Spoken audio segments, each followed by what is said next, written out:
What is up, Awkward Evan here, showing you some things I made in Minecraft. This first one is a semi-automated sorting system. Let's put it that way. It's not the best in the world. As you can see, there's the minecart here, and on the other side of this building, there's 3 chests.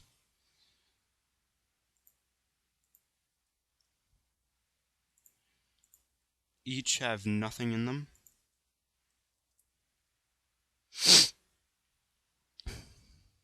So now what you can do, whoops, oh, I'll cause it to return, just wait a second.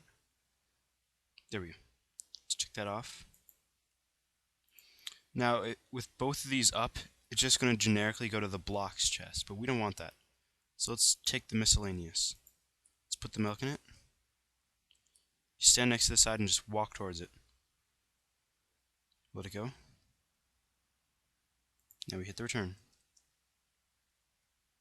Now if this worked correctly, you find the miscellaneous chest right here and should have a bucket of milk.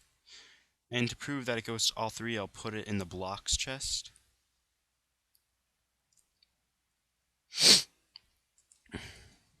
So now we untick that, and since the generic is blocks, we just put the milk in and first untick that and hit it.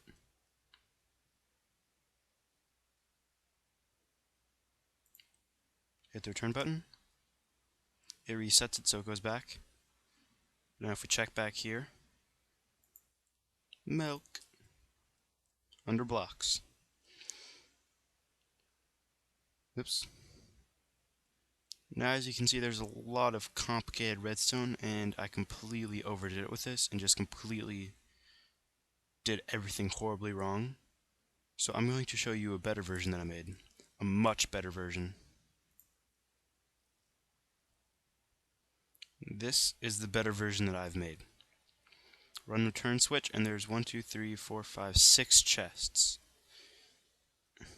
The generic default pathway will just be blocks, I think, if you don't have it ticked.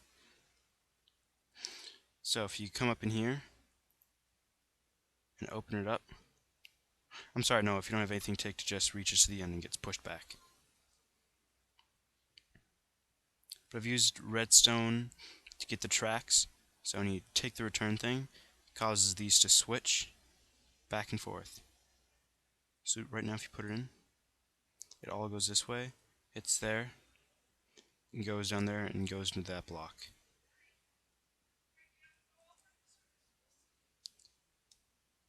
When you take different levers, it changes where it goes. So right now if you take this, it changes all of these so they're facing this way. So the minecart, if it's in any spot, goes down the rail, hits the track, and they all go the same direction back to the spot. I can get out. Now let's tick armor and miscellaneous. If we were to push it, it would go into armor, not miscellaneous. I'll show you why. So if you look here, the first one is unticked, so it just looks normal. So it just goes like this. But then the second one that was ticked causes this to light up and causes it to turn that way. And since it turns that way, there's no possible way it could get to this one and turn this way. Getting a little bit of lag. And can I get out? Yes. It's the exact same format, it works over there. I'll show you again what the redstone looks like. Use comparators and the one redstone here, because you can't have comparators on the side, so you have to have one like that. And for this one, you're going to want to use one normal redstone repeater, because otherwise the side current causes things to become buggy. The return lever causes redstone to go down there and flips all these so that it gets pushed backwards. And it also sends a current down here.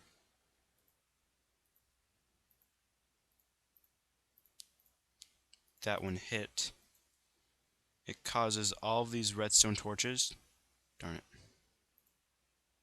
to change direction. So that normally the current, if you hit that, they're all lit up. Then if you put a piece of redstone there, it reverses everything. So that's just how it works.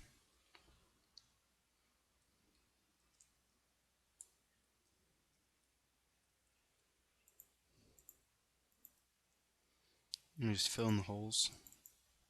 Otherwise, that's going to bug me every single time I come back in the world. There we go, that's better. So that's how this works. That's a stupid elevator that I made. Very stupid. And this is an automated melon farm.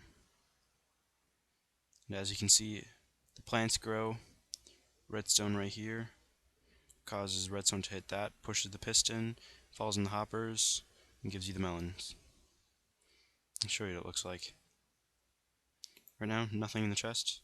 Flip. If it worked properly, yep, there's the melons. Got 7 melons. There's probably some melons stuck in there somewhere randomly, but good enough. So what we're going to do with these melons, come back here, go to the food, take the lever, put the melons in the chest, push. Hopefully I did that right. You come back here. And of course I've already had other melons, but it just puts the melons in the chest just to prove that it didn't go in any other chest.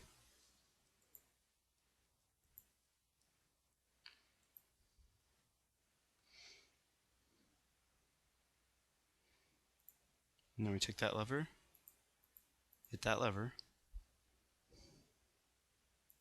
and away we go.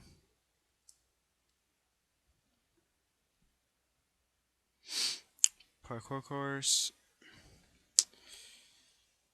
This is a bug I found actually. I'm not sure if it's just mine, but there we go. As you can see, it changes colors from white to black if you put a half block above it. It just continually keeps doing that. And every couple seconds it just bugs up, but this works with texture packs on too that I've noticed. So if I go into video settings, whoops, no. Texture pack, sorry. Let's go into Doku Craft. Give it a second. There we go. As you can see, it also works with texture packs. I'm not sure if this is a bug for other people, but this is what's happening for me. Let's go back into normal. Why? Because most people use the default look, and most people will recognize the block them using by the default look. Not everyone uses Doku Craft. This was a bug, or not really a bug, but something interesting. When it gets cloudy, this changes, and if there's items in here, like sticks during daytime, the shading from the cloud will actually cause it to tick more times than 32 times in a day. Because I'll tell you why, because redstone can travel 16 units out. So if it travels 16 units out, every time that current changes, this could tick one, so it pops one out. So if it ticks 16 times forward and 16 times back, it ticks 32 times. But with the cloud, it alters the amount of ticks in a day, so you can actually get more ticks in a day or less than 32.